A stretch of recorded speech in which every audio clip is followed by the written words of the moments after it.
Hey everybody, I've been spamming Mythic Plus all week long, having a blast in the new season. In this video I want to take a look at the forming healer meta, talk a little bit about the relative difficulty of some of the dungeons, and then of course look ahead to next week and strategize for week 2, so let's get right into it. Let's start with the healer meta. So looking at the tier list on Subcreation, I'd say this is just about the least surprising thing ever, and more or less exactly matches the tier list I made back in November, and probably just about every other tier list you've seen. The Resto Druid S tier, followed by Evoker on a tier of its own, and then the mishmash of pretty much everybody else that's been sort of flopping around all week long. Kind of makes you wonder if we make the tier lists or if the tier lists make us. Anyway, I'm not predicting a ton of movement here, although I do think that as more and more players get used to the Evoker class, it becomes at least even with Resto Druid at the top, and I also think that Holy Paladin will sort of rise to be the best of the rest healing spec. As an Evoker main with Druid as my main alt, I really have enjoyed playing both specs so far. Druid healing feels extremely consistent with literally no weaknesses, while I do feel the spotty tank healing on my Evoker at times, even with liberal use of time dilation and golden hour and the whole bag of tricks. My Evoker's damage does tend to be quite a bit higher than the Druid though. Also, some of the situations you can come back from as Evoker are just silly, and as it has been a week of healing a lot of avoidable damage as people learn new dungeons, I'm really happy with my main choice so far. I also think that if more players give Shaman a chance, it should actually rise out of the bottom tier. Given all the recent buffs, Shaman actually slaps pretty hard now, and I think it might be taking some time for the community to catch on to that fact. The unfortunate thing about Subcreation is that if the class just isn't played that much, it sort of sinks down to the very bottom. There was a lot of negativity around Shaman during the beta, and we're not seeing it much in things like Race to World First, so I'm guessing the spec is just a little underrepresented, but I really don't think that it's on a low tier all on its own, and every bit as good as any of these other mid-tier specs with the exception of probably Paladin. We'll keep an eye on any movement over the coming weeks. Shaman mains, don't let me down.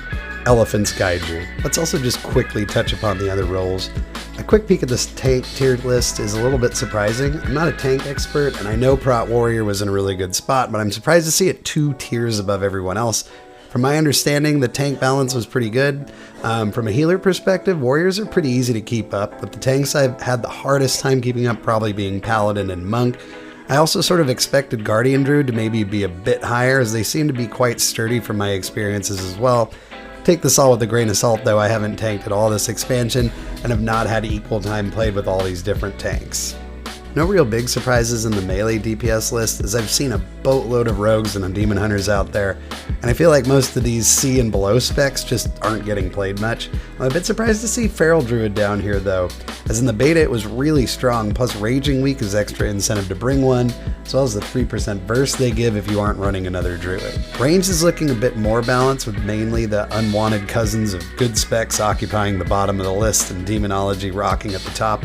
I am a little surprised to see Boomy up here. Maybe this is where the needing a Soothe plus 3% burst is playing out. I've seen a lot of Arcane Mages floating around, but it must be a tricky spec to play, as I haven't seen anyone blowing off the doors in pug groups the way I've seen really good players getting it done on streams. Let's take a look at a really interesting one, which is dungeon difficulty. I definitely agree that Shadow Moon felt like the easiest dungeon this week, since there isn't anything that really stands out as particularly scary about it, but I am surprised to see Court of Stars in A tier.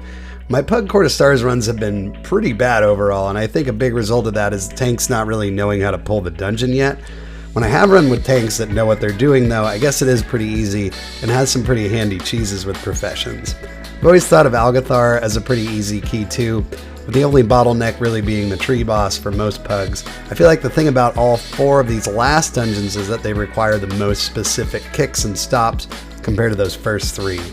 Knockhead has some pretty tough trash packs, and I think a lot of tanks are still trying to wrap their head around an efficient route there. We've also got the Elemental boss as a bottleneck for some groups, even on Fortified. Personally, I don't think Halls of Valor is too difficult, but some of its design might be playing into what makes it hard to time. I've had some groups go pretty smoothly in here and still only make the timer by a little. If you wipe it all, it's usually a long run back, and the whole place is just long. I wouldn't be surprised to see the timer get fiddled with a little bit on this one, although I know Blizzard doesn't like dungeons to have super long timers, and yet they brought back HOV, so who knows. Azervald is another dungeon with some pretty key stops and kicks, and some rough trash mechanics, so I can see how it could come in low on the list. I actually don't think this one is too bad overall, and I'll bet that as players learn the trash mechanics, we see it rise on the list a bit. Man, the changes to Jade Serpent since I played it on the beta were pretty big, and I'm not surprised to see this one so low on the list. It is also worth mentioning that there's a bug on the first boss where sometimes you can't see his water spout, which basically can insta-brick a key. And that might be skewing the data a little bit, but still, I think this one is pretty hard.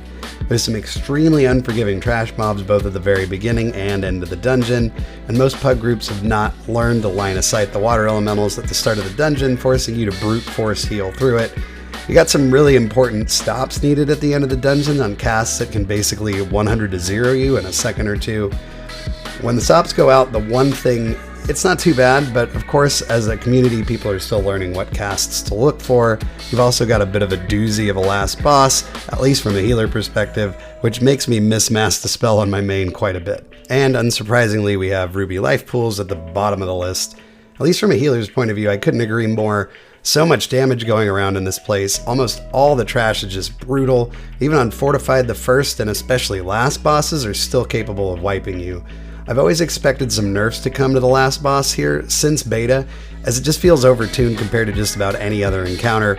I honestly don't know what's a worse version of this place, Fortified or Tyrannical, but I guess we're going to find out next week. Speaking of which, I'll be interested to see how this tier list moves around from a Tyrannical week.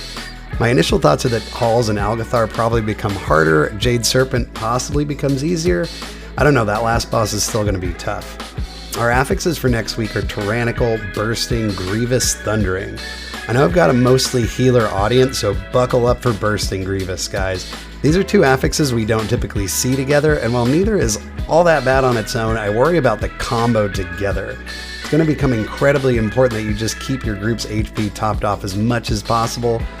Some, if not all, specs are going to really feel the strain on their mana bar quite a bit, so if you haven't already done so, stock up on those drinks. Manage your mana bar from pull to pull. Grievous Tyrannical is always kind of a tough combo as well, and some of these bosses can do pretty impressive amounts of damage on Tyrannical, and Grievous can just make it harder to keep up with. So overall, I do think the keys we see timed next week will go up because the influx of gear coming in and people gaining familiarity with the dungeons, but expect next week to be a painful one. If you aren't a priest, might be time to make a shadow priest friend. Hopefully we all get some big fat loots out of our vault on Tuesday to help us navigate what looks to be a pretty difficult week. Biggest advice I'd have for healers working their way up in M+ and not pushing super high keys is to plan out your cooldowns and be smart about when you use them during boss mechanics. Try and have something ready for every big burst of damage that comes out, and don't forget to use personal defensives when you can to decrease the damage on yourself. If you haven't already done so, I think this is going to be a great week to start carrying some health potions around for emergencies, as they do quite a bit of healing in a pinch. Remember, even if you don't have Mass Dispel, you can still single Dispel Bursting on someone who's getting dangerously low. So good luck in Mythic Plus next week, guys. You might need it. Let me know in the comment section if you think I've forgotten any advice that viewers should know about. Also, I'd be interested to know if these weekly rundown videos are something you'd like to see more of, and if you got a clever series name that I could steal from you, don't forget to leave a comment about that too. If you made it this far, and don't forget to like the video, subscribe to see more of my content in the future, and then check out my stream right here on YouTube, Tuesday, Thursday, Saturday, 9 p.m. Pacific. Love to see you guys there. Until next time, happy healing.